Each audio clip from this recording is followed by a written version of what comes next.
My name is Ed Johnston. I am with Tryon Distributing. I am the president. I'm Rick Craig with R.H. Barringer Distributing, and I'm vice president and also a third generation family owner. Excellent, excellent. And then context for the audience, you guys are both beer as well as hemp beverage distributors located in North Carolina. Yes. That is correct. Beer, wine, hemp, NAs. I wanted to make sure I got all your categories. Absolutely. So you guys cover all adult beverages. The regulated beverage market is your wheelhouse. That's exactly right. Everything but spirits, which because North Carolina is state controlled, we don't touch, but pretty much everything else. And, I know we'll talk about it here in a little bit, but, hemp is becoming a bigger and bigger part of that, in our overall strategy as well. Kind of walk me through, give me your personal story and how did you end up in this business and, go all back as far as you need to. We'll all show our age today in this conversation. So There you go. My back wasn't hurting quite enough. So yes, let's talk about my history in this industry. For me, we are, I am second generation owner, involved in this business. So for me, truly this started from birth, as it does, I think for a lot of people in these family businesses. There's some really good pictures of me. We used to have these old farm parties. The Johnston family had a farm, just over the border in South Carolina. And, we used to invite all of our customers and suppliers to come out. We were a little smaller then, so we could actually sort of handle that. But some really good pictures of me at about 4 or 5 years old, just shagging bottles of wine and doing stuff like that, whatever they needed me to. But officially started on payroll when I was 18. I had graduated high school. I actually was going to UNC Charlotte, was where I was going to start in college. And so that's when I actually started second shift in our warehouse in Charlotte, when we had just one warehouse for the entire state, because we are a statewide distributor. We were bursting at the seams back then. So every single case and every single keg that we sold all had to get pulled and it had to get loaded out of our Charlotte warehouse. So those were some very late nights and, some backbreaking work, but that was where my journey with Tryon began. And then from there, it's just sort of the story of, ended up transferring from UNC Charlotte to go to NC State University. When I did that, I wasn't able to work at our warehouse anymore because we only had the one in Charlotte. So that's when I started doing merchandising on the weekends. I was one of the Mabel behind the table, pouring wine in grocery stores on the weekends, doing that. I was fortunate enough that Tryon sent me to Florida to be Micromatic draft line clean certified. So I was cleaning and maintaining draft lines for us during those years, and really just trying to earn some money so that I could buy beer was for the most part, buy a few books for school. Fast forward from there, came back to Charlotte. I did point of sale for us and a few other positions. Managed some beer brands for us for a while, did a few other things, and then finally took over the presidency about 5 years ago. So we had just come out of COVID. It was a really hectic time. Around that time is when Brad, my father, and our CEO and founder, we had that conversation where he had said, man, this is some stressful stuff. And, I had worked with him closely enough at that point where he felt confident and I felt confident with putting me in a position to run more of the day-to-day at that point. And so that's what I've been doing for the past, roughly 5 years is kind of that president, day-to-day, feet on the street, keeping things running. I did not realize Brad was your father. So I knew Brad when I was in the distribution world with the wholesalers conventions and stuff like that. So I ran a few workshops on social media and authentic storytelling and things like that with the distributors. And I always tell people that I don't know if they still do it with the at those conferences and stuff like that. But those 2 days when we would come in prior in those breakout sessions, and that was just a fantastic learning experience. And especially for myself, I was new into a senior leadership role, and it was a great way to get best practices really fast and build strategy from. Yeah, and that's so great to hear. I mean, the more I go to these conferences, the more I hear stories exactly like that. When Tryon gets brought up or when I'm talking to somebody and they realize they make the connection, they go, oh, I know Brad from, and usually a lot of it is those early craft beer days, to your point. Yeah. I mean, you used to have the wholesalers they would sort of meet a couple of days before, the suppliers would sort of have their part. And I mean, that was Arlo from Stone, who was running their self-distribution, portion in California, and a few other key people that were really early on, in the craft beer scene. And I always tell that it was the most authentic presentation too, because he'll laugh if you remind him of this story. But I remember when he would sit at the desk and there was a projector screen and we would literally decide on topics and he would be typing them up on the screen and be like, all right, we got our conference. And then we'd focus on that for the next day or so. It was awesome. Yeah. That actually makes me feel so much better hearing stuff like that. It's always been seat of the pants, kind of we'll figure it out as we go. All right, good. All right. I think I'm doing okay now. Thank you. Absolutely. Well, Rick, tell me your story. So you said third generation on your end? Yes, I think I'm the elder statesman on the meet today. You two youngsters. Our company was started by my grandfather, R.H. Barringer. Ultimately, my mom was a Barringer. She married into the Craigs, so that's kind of where the Craigs came from. But yeah, third generation. Actually, of course, very similar to Ed. People say, how long you been in the business, and I kind of say my whole life. I took a spacer out of college. I went out to the West Coast and worked in high tech for 10 years. My brother went off and did some other things too. So we had one of those, reconverging experiences. He came back sort of when my parents, were wanting to pass the baton. And then he called me shortly. I was on the West Coast at that time and said, hey, what do you think? And I really enjoyed high tech. I enjoyed California, but raising a family there, I'm a North Carolina boy. It's a lot different. And that was about 1 million years ago. So, I'm 67, so that'll peg the age meter for you. But came back and I think it was 91. Mark and I really took over that third generation transition. And then we were fortunate enough to be able to continue to sort of expand the company over the subsequent years. We both have kids now that are in the business. We jokingly say they're on probation. I think one of us screwed up and told them that they were actually our retirement plan. So I think we're getting blackmailed to some degree. But, distributorships, and Ed knows this really well, and you do too, Nate, especially OG distributors, we were family businesses, and a lot of us still are. That just does change as time goes by, as it does with all industries where there's consolidation, there's money that comes into the business. There's mega distributor platforms that are now out there. But, I consider all of us that are OG family distributors family, and that's why Ed and I, even though, we work in the same state, we overlap in the same territories. On paper, you could label us as competitors. That's never been the case. And I'm sure we'll get into it at some point. The role that different distributors play in bringing adult beverages, including hemp beverages, to market, they all serve really critical roles. And a lot of times I think the very biggest distributors get press, sometimes good, sometimes not. Sometimes the very smallest ones get some press, but people really miss the layers that happen in between there that help to bring adult beverages of all types from all suppliers into a market like North Carolina.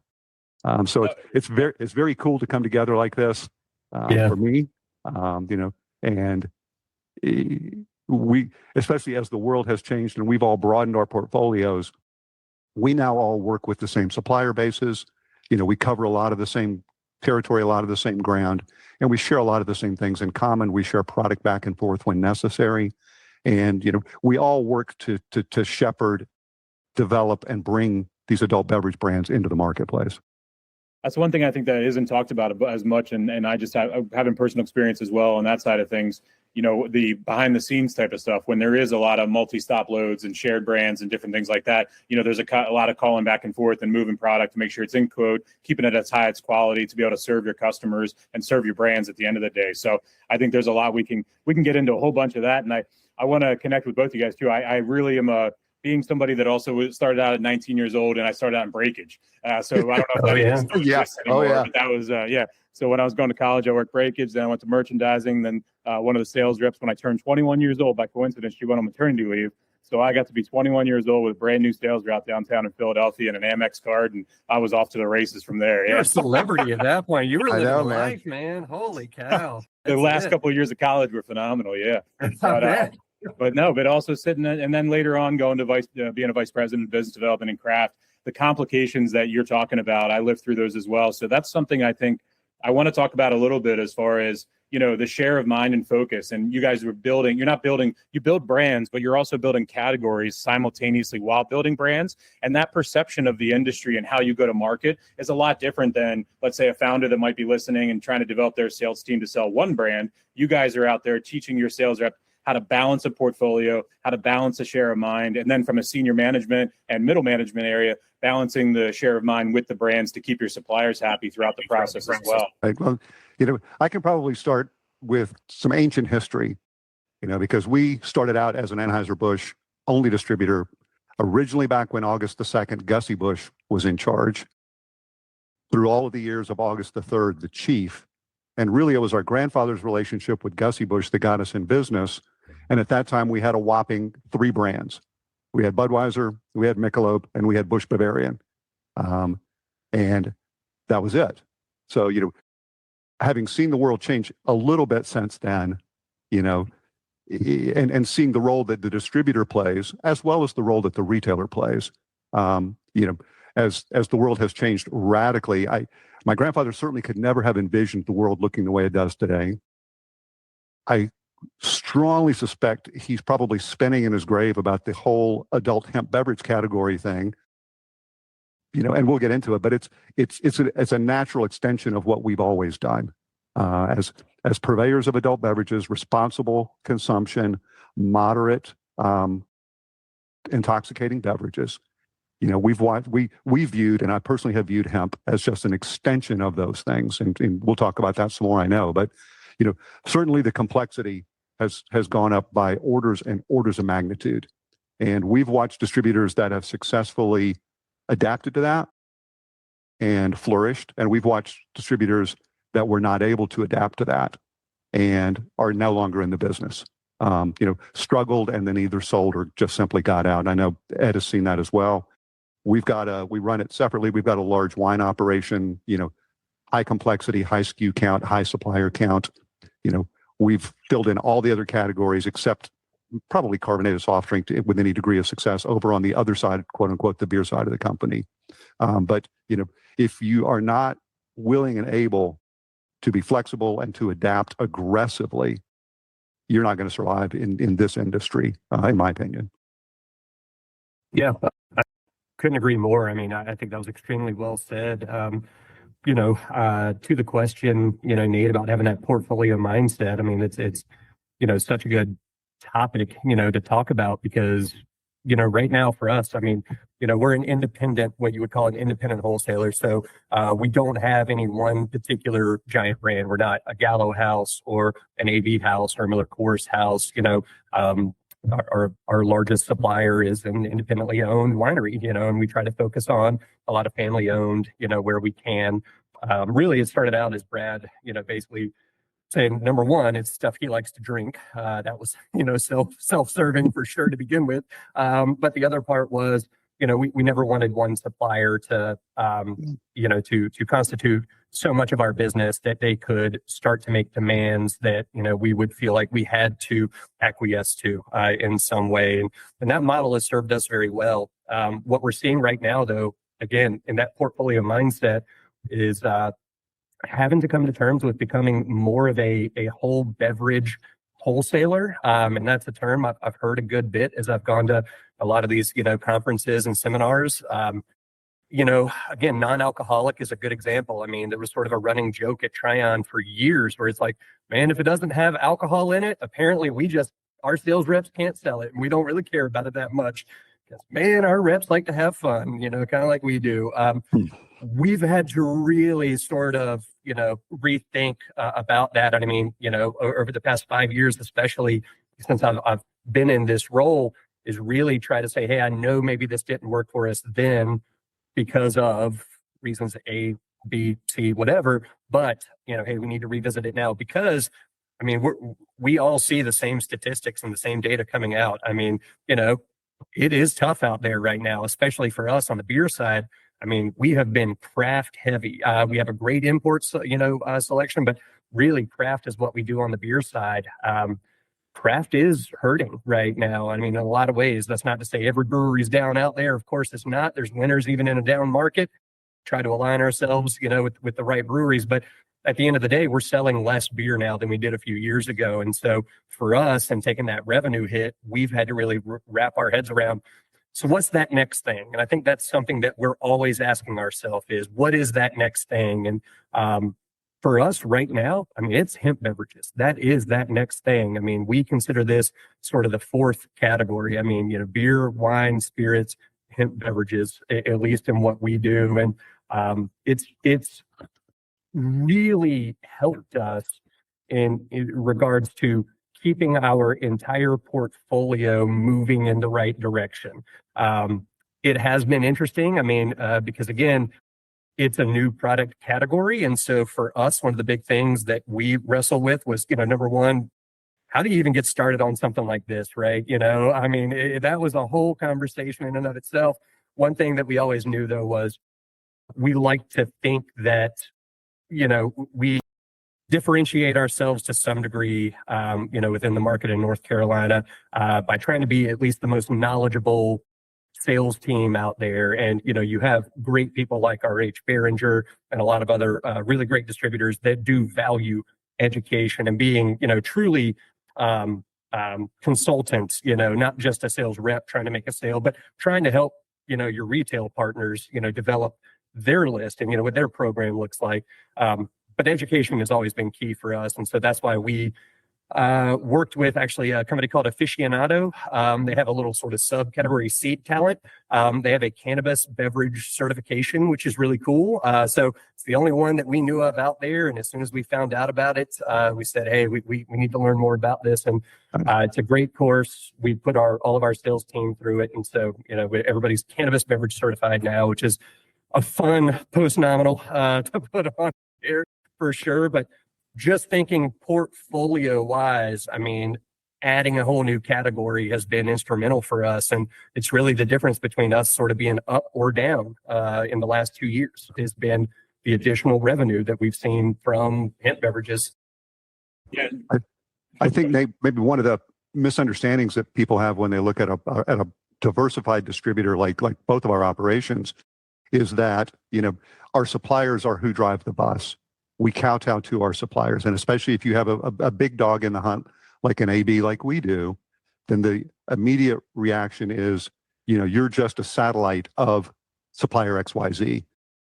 And that's actually completely backwards. Mm-hmm. We serve consumers. Yes, ultimately our end customer are retailers.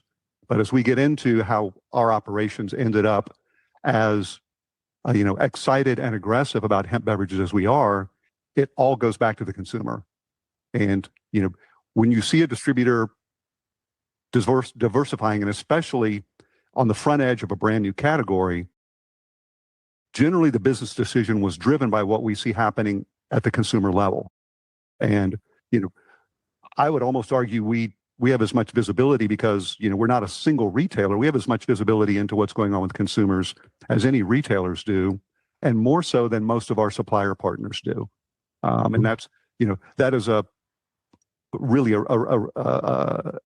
a sense and a radar capability that distributors, the good ones, really do develop. And so when you see us, punch into a new category, when you see us diversify, when you see us as excited about our product categories as we are, it always comes back to the fact that the consumer is driving that bus. And if we don't see that traction, if we don't see that excitement, if we don't see that pull, there's not a damn thing that we can do as a distributor to make that happen. So I think, a lot of times people look at our portfolios and they're like, oh my God, how do either one of your businesses handle that many relationships and that many products? And it starts out, a consumer at a time, then a retailer at a time, and a supplier relationship at a time. And, you never want to overextend yourself. You never want to do a poor job to the best of your ability for anybody. And one of the things that I have always respected about Ed's operation and Tryon is they have really done an incredible job of sleuthing out emerging trends, emerging producers, and they've done an incredible job of identifying those players and helping to bring them to marketplace. And, that just, you don't learn that in school. That doesn't just happen. There's a million potential partners out there. Either one of us, I know Ed's probably the same way, it rains product samples, especially when Hemp Beverage came around, we were probably getting 20 or 30 shipments from potential partners a day, and, you have to be a grown-up adult and a mature adult and evaluate that. And it comes back again to, we live in North Carolina, both of us. We serve consumers in North Carolina. People are a lot the same, but they're also a lot different. And so the preferences, what's successful in not only in North Carolina, but within micro markets in North Carolina, wildly different than the Northeast, the West Coast, the Midwest. And that's, to me, one of the challenging and also, honestly, one of the most fascinating things about being in the consumer products category, which is ultimately what we are. We serve, in general, an adult beverage consumer product. And that's why I always go back to, if you're not listening to your consumer and paying attention, if you're reading what's happening in California, maybe that's going to translate someday to North Carolina, and maybe it's not. If you're reading about what's going on in Florida, maybe that's going to work up here, and maybe it's not. But if you're not actually asking, watching, and listening to what the consumer is trying to tell you, sometimes we listen well, sometimes we don't, right? Then you're going to miss it, or you're going to misfire. And so, the successful companies have a internal process to do that and do it really, really well from everything I see. So, that's why I say we always feel like more like partners with other distributors than we feel like competitors with other distributors, because increasingly with consolidation, the ones that are still standing, and especially the independent and the family-owned business distributors, are uber successful at what they do. And I'm always personally very fascinated, as you are, with how they got there, but also how they stay there. Yep, that's the biggest thing. And you bring up a great point too, is that, picking trends is not an easy thing, and picking patterns is not an easy thing, and knowing what's a trend that's sustainable versus a fad that's going to go out. I started this business in 2008. And when I started in 2008, I worked with the brands and distributors and trying to help them do portfolio curation. So that was my job for 7 years in Pennsylvania, was New Belgium, Lagunitas, Deschutes, getting them into Pennsylvania, setting up the distribution footprint, getting them with the right distributors, and getting them set up. And that also being not always that, just going all Anheuser-Busch across the state, or just going all, Miller Coors across the state, or just going all independent. That complication, that contiguousness that you need to have in the territories, all those different things. And not to mention what you just said is a perfect point too. Not jumping on every single trend as soon as they come through. So if something's really hot in LA, not just going full bore into it. And I think that that's a lost art that I think is, or not lost art, but it's it's an art that's not credited enough.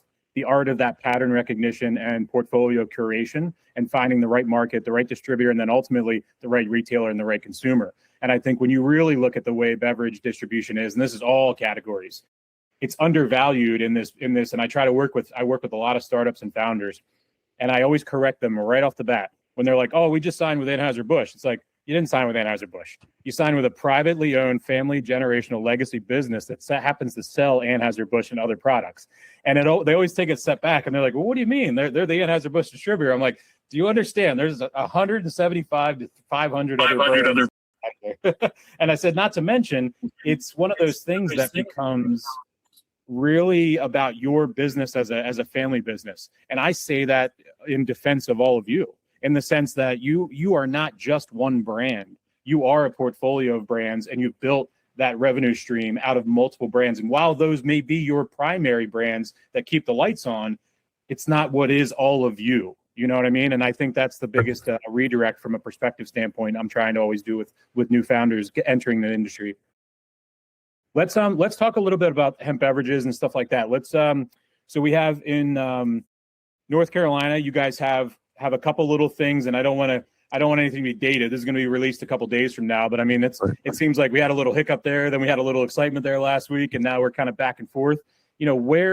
Where do things lie? And I also, for context to you guys, for an example, in New Jersey, I did interviews and surveys with about 100 different retailers found out about hemp beverages in the liquor store off premise was about 25 to 30% of their revenue. And I started doing a few interviews with retailers in North Carolina when we were getting ready to launch this Regulate Don't Ruin campaign. And it was finding the same exact numbers. And even to some, which was an episode we did the other week with Tony over at AB Bottle House in Atlantic Beach, North Carolina, 35% of his revenue is hemp beverages. Now, we all know, we've all been in this business for decades. If this disappears, nobody's going back to drinking the way they used to drink. I think we've all can accept that. We have to figure out the new way to what you guys are both saying, meet the consumer where they are. And we have to realize that the square peg round hole is not going to work moving forward.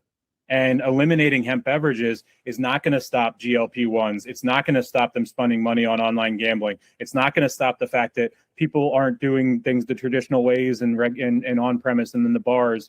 And a lot of people, I'm one that I'm not anti-alcohol. I still represent it and I still love the industry and I'll never leave, but I'm 3.5 years sober myself from alcohol. And I had to because all of us are in the heyday and some of us couldn't hang in the heyday later. We had to throw in our towel on that.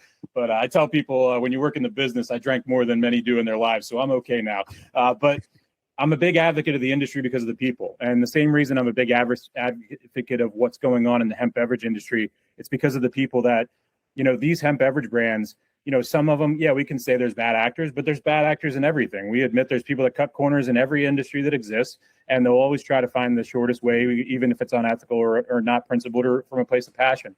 With these people, though, the majority of them are not that case. And the ones that get the squeaky wheel are the ones that are getting exposure for what they're doing the bad way. But these people are real human beings that live in real houses, that live in real streets and real neighborhoods, that mortgage their homes sometimes because they don't have the direct access to capital that other brands and other industries and categories do.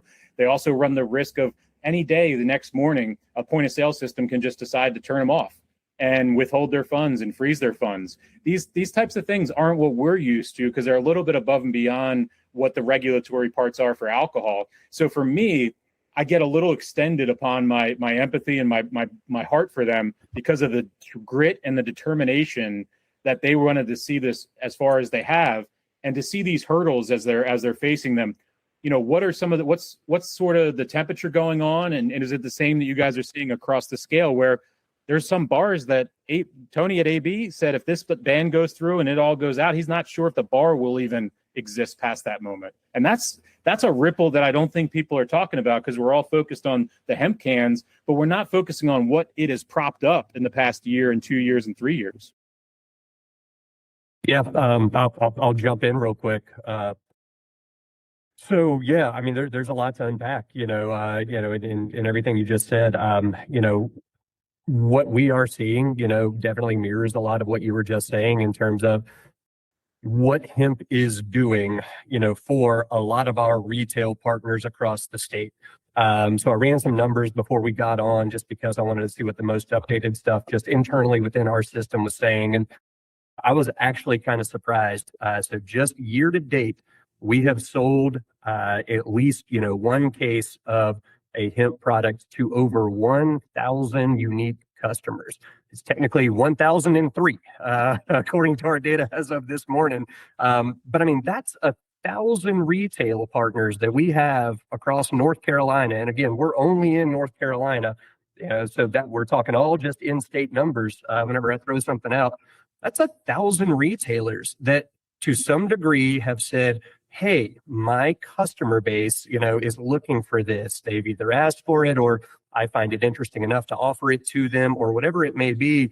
And in some cases, to your point, Nate, that's starting to represent a large portion of a lot of their sales. I know we have a few locations out east, not to get too specific, but I know, once you start to get to the coast, especially sort of that Outer Banks, kind of area, I mean, it's highly seasonal. And what they found is the tourists aren't buying as much alcohol as they used to, but what they are buying a lot of are hemp products. And that's what they're taking out on the beach or on the fishing pier or whatever, outdoor activity they may be doing. So no, these beverages have definitely not just for us as a wholesaler, it is propping us up for sure. It's become a very important piece of our business, but also for all of our partners as well. And then you start to look at a lot of our local brewery partners that we work with.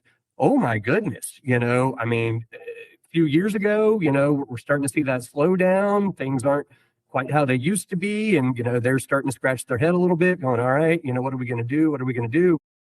Hemp beverages, so many of them are so good at pivoting quickly, and a lot of these people are entrepreneurs. They started this themselves. And as an entrepreneur, they're sitting there going, well, I got to figure something out. They have the equipment, they can make really great adult beverages already. This is a normal sort of extension of that. And so for a lot of our local brewery partners, even that's how they're filling some of those tanks that they aren't filling these days, with their beer. So it means a lot these days as far as, who it's propping up right now in the state. Yeah, I mean, North Carolina's got a really thriving, very successful craft brewing community. But I would go so far as to, paint it with a very broad brush. I'm not aware of very few today, if any today, that have not chosen to engage with adult hemp beverages as an extension of what they're already doing in their tap rooms. And, that's the point that I try to make to a lot of people. I tend to get, let's say, preachy about the hemp beverage category because I am so passionate about it. And full disclosure, I'm an enormous consumer. I fessed up. I'm an older guy, which means I've had like most older adults, I've had a lifelong relationship with cannabis. But hemp beverage completely turned things around for us as a business and for me as an individual and for me as a consumer. And, at some point we may want to get into it. There's just so much misunderstanding and bad information out there. When we're talking about retailers that are selling a lot of hemp beverages, we're not talking about dispensaries. We're not talking about opium dens. We're not talking about sketchy vape shops. We're talking about convenience stores, grocery stores, restaurants, and bars. The exact same places that sell beer, that sell wine, that sell spirits, and other adult beverages. That's what makes this category so, so different. These products look, walk, talk, and act just like other low dosage adult beverages. Hard seltzer, canned cocktail, beer, wines. That's what these products look like. That's how consumers interact with them. And that's what gets me so frustrated / furious when I hear some of the rhetoric that tries to link this category with high dosage cannabis, with, let's just say, questionable quality, uncontrolled cannabis products. North Carolina will probably be one of the last states in the country to ever legalize actual weed. That's just what we are. We're a transitional state. We're a Bible Belt adjacent. I guess these days, probably not so much as we used to be back when I was growing up. So I understand that and I get that. We also, by the way, happen to be an enormous agricultural hemp state, and it's always been that way. But this category is getting, stapled to people's perceptions of other cannabis categories, and it's just simply not that case. These are high quality, highly tested, at least with the supplier partners that our businesses work with. I know Ed I know his supplier partners are the same way. That's one of the absolute knockout criteria for us when we've engaged with producer partners on the hemp beverage side. Moderate dose, very curated, interactive experience with consumers. And so, I feel like I spend a lot of my time as maybe a prophet's a better word than a preacher, just trying to help people understand what these products are and what they aren't. But it all comes back to the fact that this is a category of products that can do something for consumers that no other adult beverages can do. I can't, as an individual consumer, and again, pardon me for getting up on the soapbox, but as a consumer and as a distributor, there is not another, moderately intoxicating adult beverage that I can sell that can potentially have 0 calories, potentially have 0 carbs, that has the cleanest bill of ingredients of any adult beverage product that I'm aware of, and that has significantly different product attributes from beer or wine or spirits. In some cases, instead of, But in most cases, what we find with consumers, it's in addition to their adult beverage drinking set.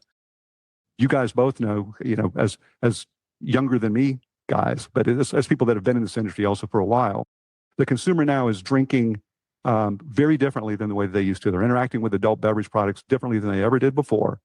And it's all about variety. And, it's about drinking occasions, and they're matching the product to the drinking occasion. That's not a bad thing. I mean, as a distributor who came number one in the old days exclusively from beer roots, we shouldn't be threatened by that. We're not.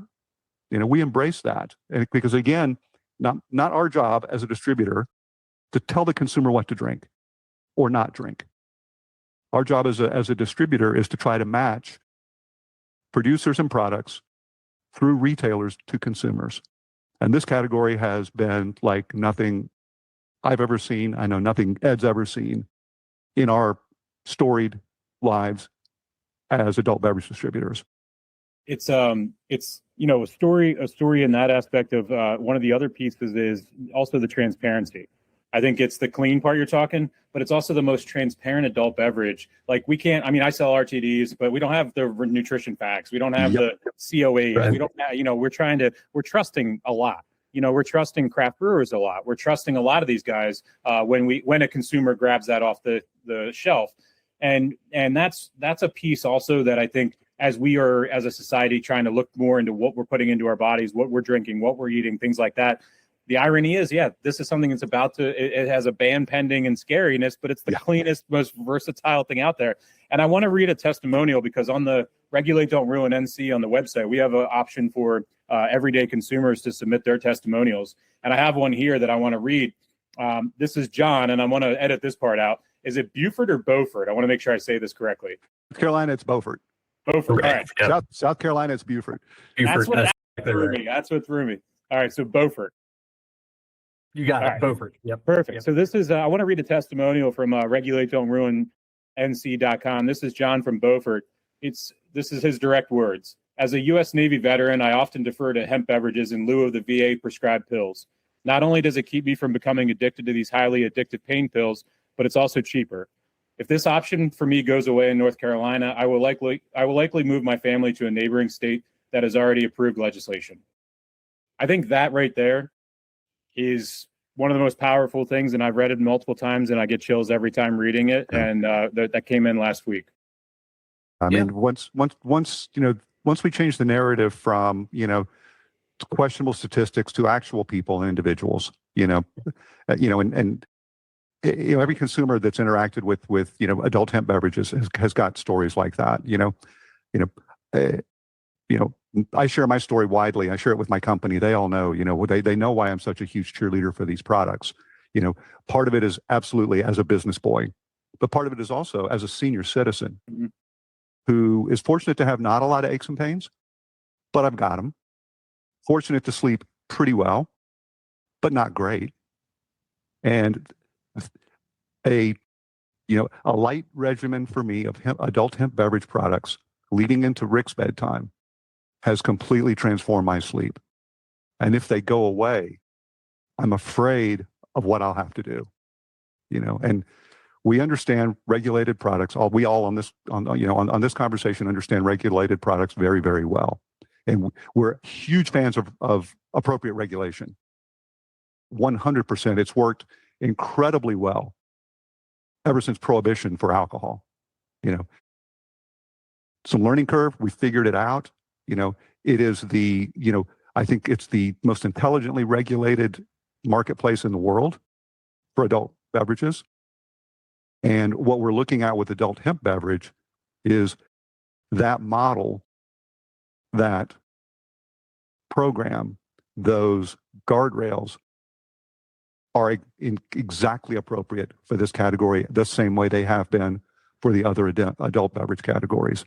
But, those kinds of personal testimonies we hear over and over and over again. And it gets me, pretty emotional. Yep.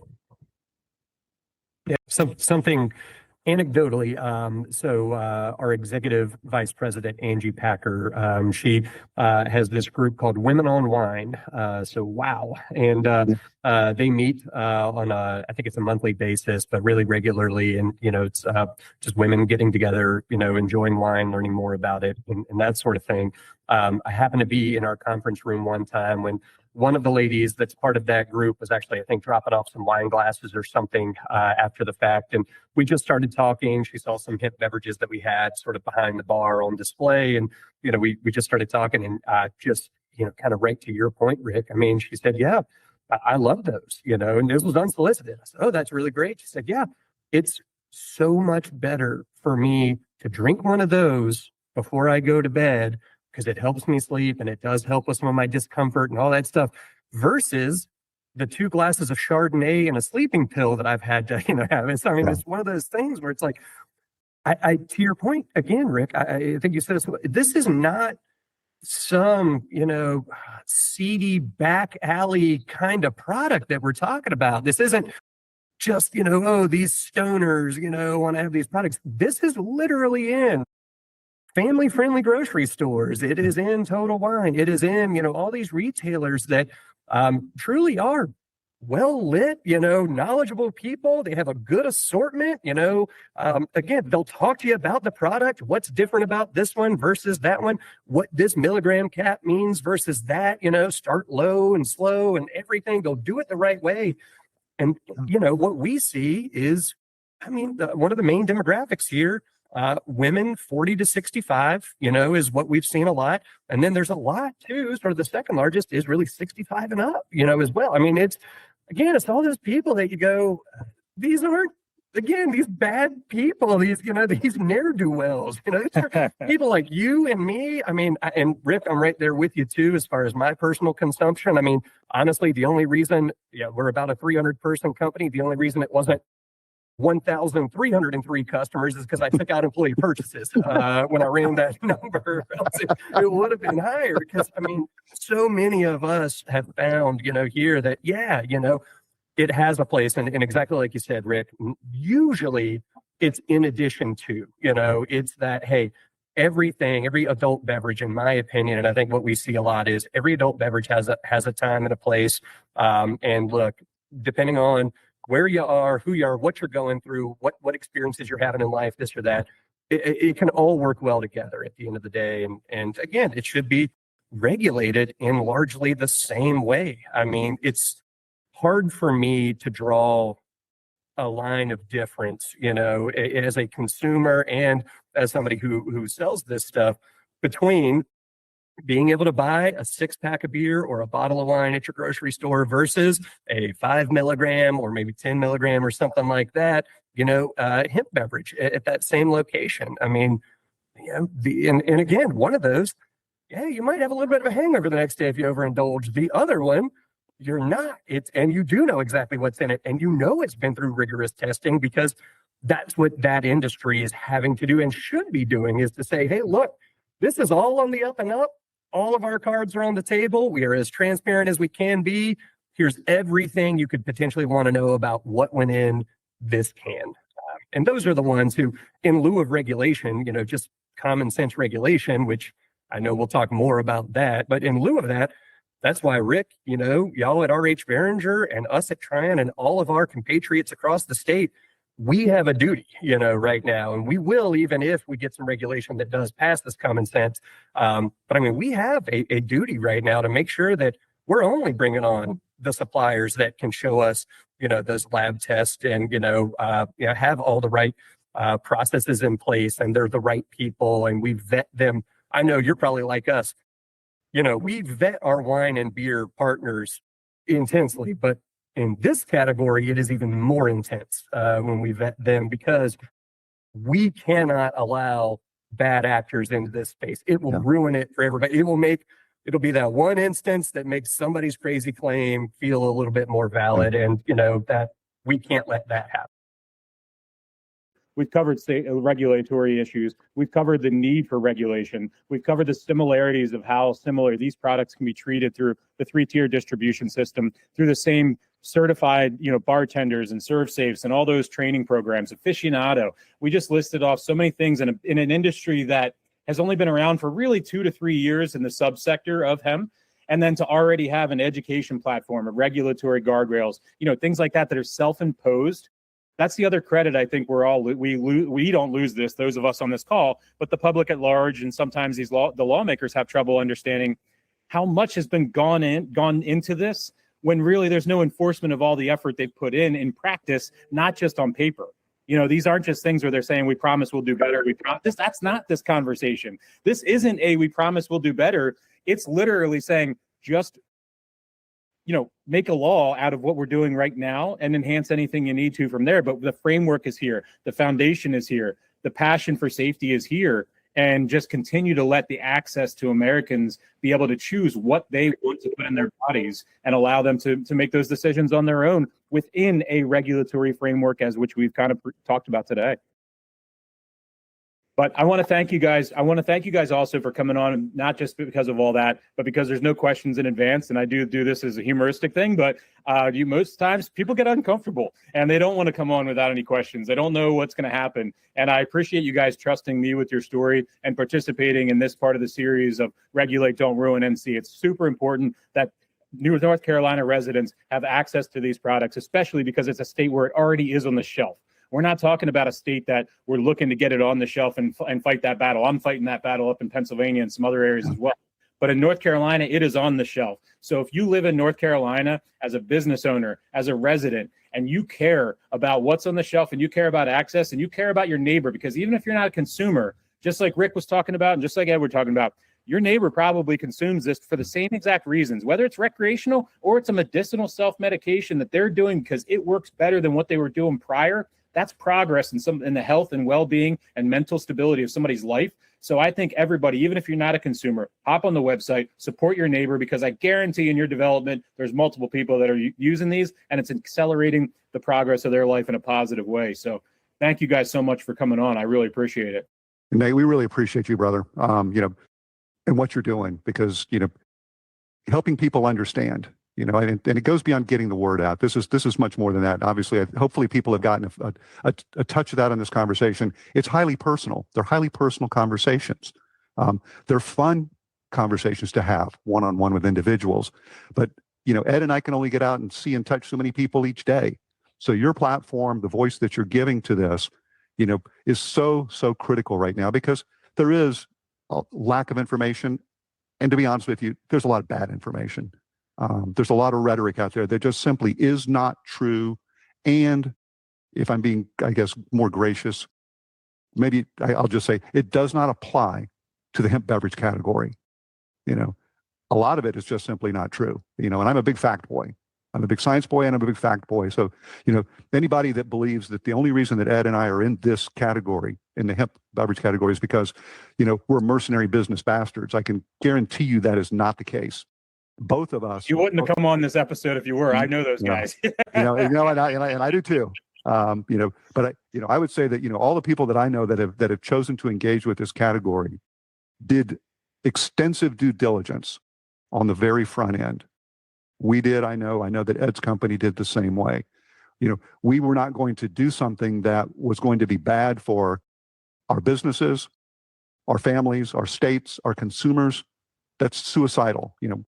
One of the distinctions with multi-generational family businesses is we've been around a long time. We plan to be around a long time. We plan much longer term than publicly held companies do. And, I sometimes jokingly say the most important thing that we do as owners is just make sure that we don't do anything that screws it up. And so we did our due diligence. We came very, very peaceful with this decision. But the single biggest challenge we have, the products are there, the suppliers are there. These are some of the best people, some of the best suppliers we've ever dealt with. Some of the most highly intelligent individuals. Again, if the perception is these are just a bunch of old stoners, working out of their van, these are some of the smartest, most highly educated people that I've ever done business with. And it's getting that message out. It's helping people. It's demystifying it. It's trying to take some of the scary out of it. It's just taking some of the misunderstanding out of it. So again, thanks for what you do, because, I will get choked up if I think about what might happen if this goes away, just as an individual. Yes, it doesn't kill our business. Both of our companies are much more diversified than that. It is very, very important to us. And it's on a runway like nothing we've ever seen. But I can just simply say, as an individual, it would grieve me greatly to see, something happen, and not to happen for a good reason, but to happen for bad reasons. Exactly. Yeah. Yeah, I think, again, extremely well said, Rick. And I do want to say thank you very much, Nate. And of course, thank you, Rick, for being on here, and for allowing me to be on here with y'all. Rick, I'll just say I will never forget being at the keynote speech. This was not this year's Hemp Beverage Expo, but the previous year's 2025 Hemp Beverage Expo in Atlanta, and seeing you get up there and hearing your passion. I mean, you weren't talking about the business of it. You were talking about why it mattered in a personal, real way to you, and the opportunity that everybody in that room had to make this thing work. And hey, for it to work, we've all got to be doing the right thing. We can't let the bad people, come in and ruin this amazing thing that we have going here. So that for me was eye-opening. I mean, we had not connected about it prior to that. But yeah, as soon as you came off the stage, I wanted to go over and just shake your hand and say, oh my gosh, it was so amazing to hear how impassioned you were up there. And you're exactly right. If we were in this, if you and I and our companies were in this just to make money, I mean, hell, there's plenty of other ways, if we just wanted to turn a buck that we could. That would be a lot easier and a lot less risky, but that's not why we're in it. We're in it because, going full circle back to what you were leading off with, Rick, which is because there are consumers out there, and I am one of them, and I know you're one of them as well. There are consumers out there in this state that say they really want this product to exist, to be available. And all we're trying to say is, yeah, we agree. And hey, lawmakers, why don't we, to your point, Nate, we're doing it already. Let's codify this thing. Let's put some guardrails on it. Let's do some common sense stuff and just say, it's working as it is. I mean, it really is. The problem is, and again, meeting people where they are, a lot of people don't know this is potentially going away. And with HB 328, recently, I mean, not just in November potentially, but for North Carolina, potentially sooner. And that's the kind of stuff where we need to be on this podcast. It's not my favorite thing to get up and, sort of talk in front of groups. So hopefully a lot of people listen to this. It terrifies me a little bit, but this is important enough to where I wanted to be on here and basically just say, hey, look, I believe in this. We believe in this. We believe in doing it the right way. And we just need people to make some noise, because if we don't make noise, our lawmakers will not pay attention. The way we make noise is we get out there, we talk to them, we have petitions, we have Regulate Don't Ruin NC. Hopefully everybody goes to regulate, don'truinnc.com. They sign the petition, they get it out there, because that will go to the lawmakers. That tells them, oh, hey, there might be something to this, and at least brings them to the table to listen, which is the first step in this whole process. So thank you for the platform. Thank you again so much, Rick. It's been such a pleasure being on here with you. Thanks, Ed. You as well. And again, thank you for the leadership that your company has shown in this area. I mean, you guys have really you've punched way over your weight in terms of advocating for this category and for trying to get the message out. And it's humbling to me. It's a little bit embarrassing and shaming, when I realize that we may not have made as much of an effort as you guys have. And so it is 100% my pleasure. It's also my honor to be able to talk about this with you guys, because it's number one, it's that fun to talk about, but it's also that important to talk about. For sure. Yeah. And as much as I would love to take credit for any amount of this, I would be remiss if I didn't shout out. So our VP of Strategic Development, Melissa, truly, this was her and I talking about it. And I mean, literally there was a phone call where she said, well, damn it, what's stopping us from doing something about it? And I said, well, outside of time, energy, and all of those things, really nothing. And that's when she said, well, I'm going to be the change, as her dad has always told her, be the change you want to see in the world. And she said, damn it, I'm going to do it. And here we are. So I did want to make sure I gave her definitely that recognition, because she's been driving it, and we're just kind of behind her and doing what we can to help. So, hey, but again, together we're stronger, right, Rick? I mean, it's not just Tryon, it's not just R.H. Barringer, it's all of us. They're in this together, and everybody I know in our association, feels the same way. Hey, we want this thing to work, and we want to make it happen. So, we'll duke it out on the streets with our brands, but at the end of the day, we're all drinking a hemp beverage together around the table going, hey, we need this to work, and we want it to work. Absolutely. Well, hey, I'm going to close out and remind everybody, this is Ready to Drink podcast. We talk about ROIs, we talk about investment, we talk about brands, we talk about business, we talk about fun, we talk about medicinal, but it's also about human connection, because at the end of the day, these other guys on this call as well, we got into this business because of the social aspect of the alcohol business and the regulated adult beverage business. Beverages, whether it's beer, spirits, hemp, it doesn't matter. Beverages are the social bridge for everything in human connection, always has been since the dawn of time. You can go back and see the archaeological digs and find the honey in the pot and the marijuana over here. It's always been around, because it always will be around in some fashion, in some form. When I say that to everybody, this is about human connection. We do not know each other. We've actually never met in person. We've actually never sat around and had a beer together. This is human connection. This is meeting strangers. It is 2026. This world is a dangerously, beautifully destructive place, and you have to reach out to your neighbors. All right. So 5 minutes to challenge, 5 minutes a week to challenge a kindness to a stranger, 20 minutes a month, the best ROI you're going to give. Walking down the street, put your phone in your pocket, look at the strangers while you're walking down the street, smile, nod, say hi to somebody. If so, read the body language. Don't be creepy and weird.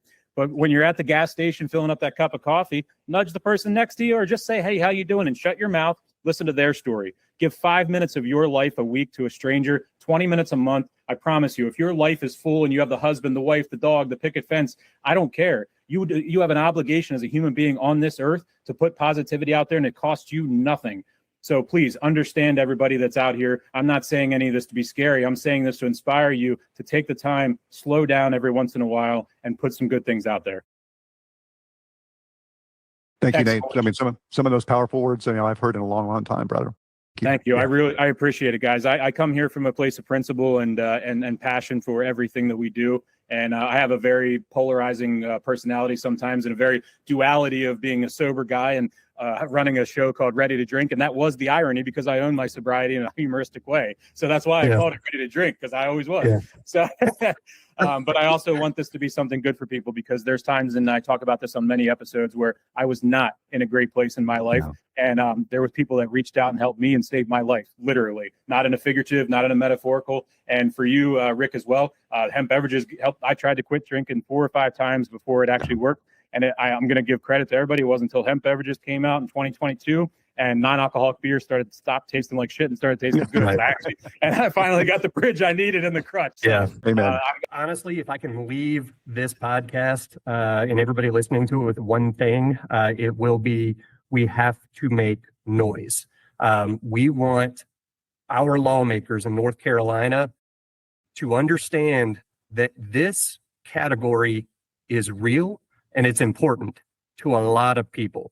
And again, not just on the business side, but truly in their daily lives. And that's what motivates me so much about this category. The problem is, we all know how politics work, right? Unless you have the deepest coffers, or the biggest checkbook, or whatever it may be, it can be hard to get the attention of lawmakers. So the way that we do that without having those resources at our disposal is we sign petitions, we make calls, we write letters, we knock on their doors until they're tired of hearing from us, or until they understand, hey, this is real. So I cannot ask enough. Please go to regulateDon'tRuinNC.com.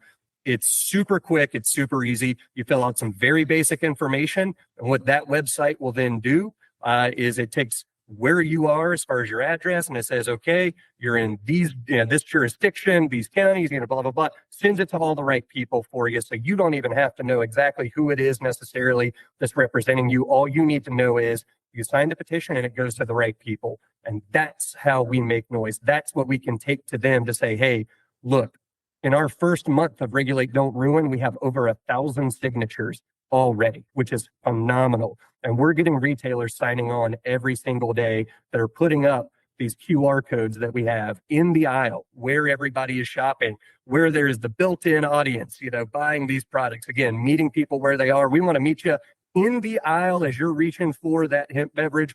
Hey, what's that? Oh, what do you know? This stuff's going away in November. I'm going to make my voice heard. I want it to stay. So that's what I would like to leave people with.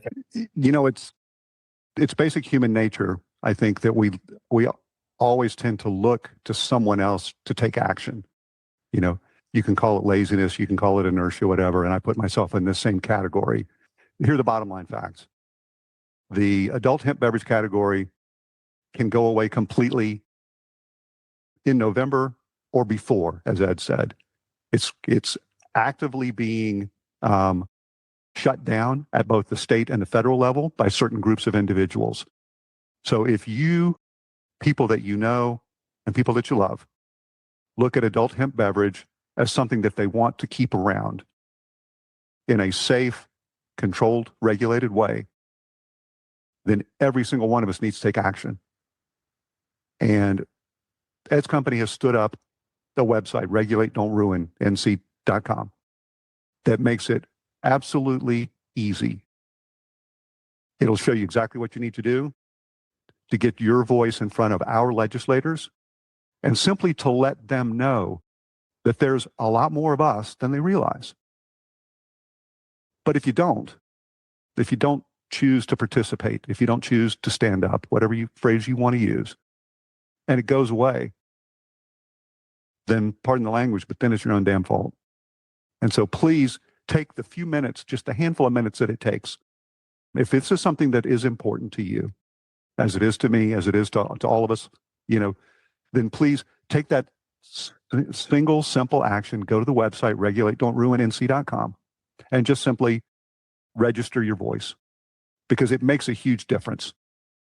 You don't need to know how the sausage gets made, either in Raleigh, if you're a North Carolinian, or in DC, but I tell you, they pay attention to numbers.